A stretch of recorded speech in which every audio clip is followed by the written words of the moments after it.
Someone named Rhino in a Suit recently commented this on one of my videos. Weak men kill those unable to defend themselves. You are pathetic.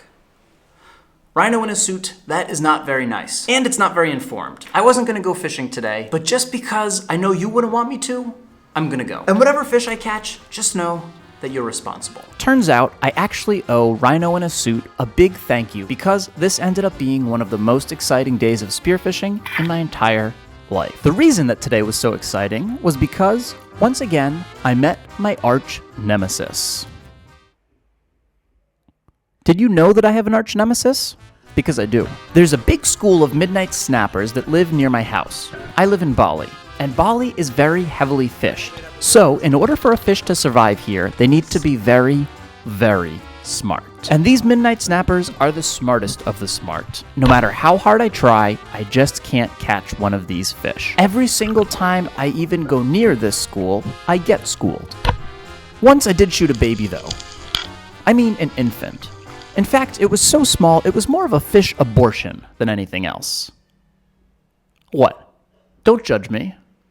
Do you eat veal? I'm not particularly proud of it, and if I could go back in time, I wouldn't have pulled the trigger. But since that's impossible, I eat the fish. And believe it or not, I was still hungry afterwards. Another time, I lined up my gun, pulled the trigger, and the spear literally bounced off the side of the fish. So painful. One time, I did hit one though.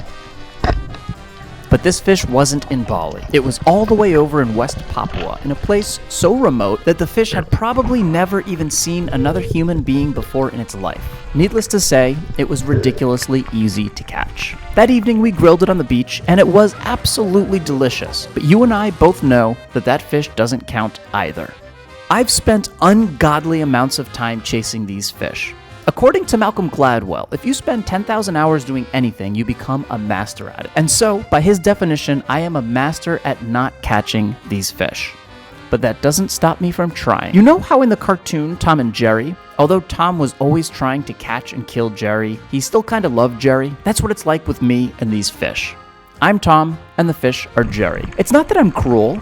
I just love to eat fresh, healthy, ethically sourced fish meat, and I love the challenge. Okay, before we get back to making Rhino in a Suit regret leaving that mean comment, let me tell you about the most frustrating encounter I've ever had with these fish. One swam right up to me, well within range of my spear gun, and when I pulled the trigger, I missed. It was one of the most devastating moments of my entire life. I was so upset that when I reached the surface, I honestly might have shot myself with the spear gun had it not already been unloaded from missing that fish. Needless to say, this black fish is my white whale. Which brings us to today. Here I am, 85 feet deep, once again looking for those elusive fish. 85 feet is pretty deep, and in deep water like this, there isn't much light, even though it's the middle of a sunny Balinese day back on the surface. See this pixelated area in the distance here? The image isn't clear because the sensor in my GoPro lens is too small to film properly in this low-light environment. But if you look carefully just behind the pixelated image, you can see the school of midnight snappers, keeping their distance from me as usual. But suddenly, the weirdest thing happens. They start swimming towards me. I can't believe it. I'm not moving a single muscle because I don't want to scare the fish.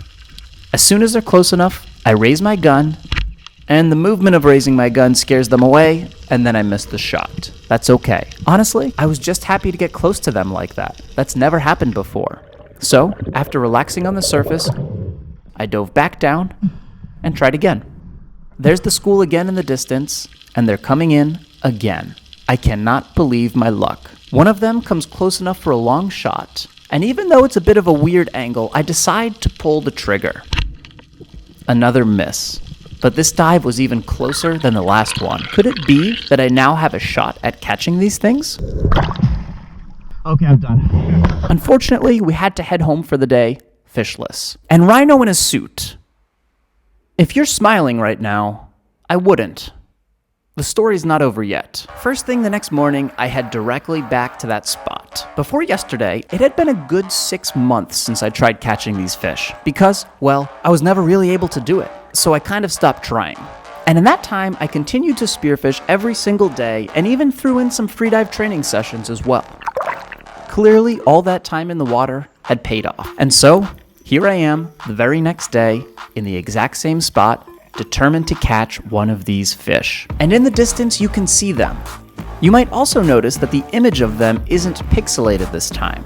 And that's because I'm using my Insta360 camera, which, believe it or not, is also the sponsor of this video. And yes, that's a shark. Rhino in a suit is probably hoping that this shark attacks me, but we'll get back to that shark in just a moment. First, let me tell you why the Insta360 is the best action camera for diving. I've been using this camera long before Insta360 agreed to sponsor any of my videos. That's because of how good their image quality looks in low-light environments like underwater in the ocean. Regardless of sponsorship, I would genuinely recommend these cameras for spearfishing, freediving, and scuba diving. But I figured that if I'm gonna recommend it, I might as well get paid for it at the same time. If you're good at something, never do it for free. The best Insta360 camera for diving is the 1R with the 1-inch mod. This camera has a 1-inch sensor, which is the same sensor size as much bigger, more expensive cameras. Basically, the bigger the sensor, the better the image quality. And image quality is extra important in the low-light environment of the ocean. And the Insta360 Studio has a feature called Aquavision,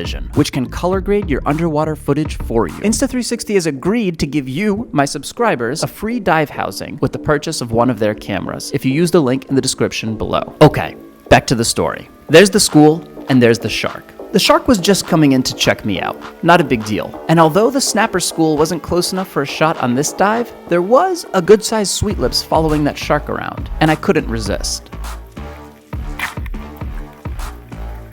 Although sweet lips aren't nearly as elusive as midnight snappers, they are equally delicious. I tried to dive on those snappers a few more times afterwards, but all the commotion had scared them away. It doesn't matter though. Now it's a matter of when, not if, I will catch one of them. And to be honest, I'm in no rush, because chasing them is just so much fun. Here we are, a few days later, grilling that sweet lips on the beach.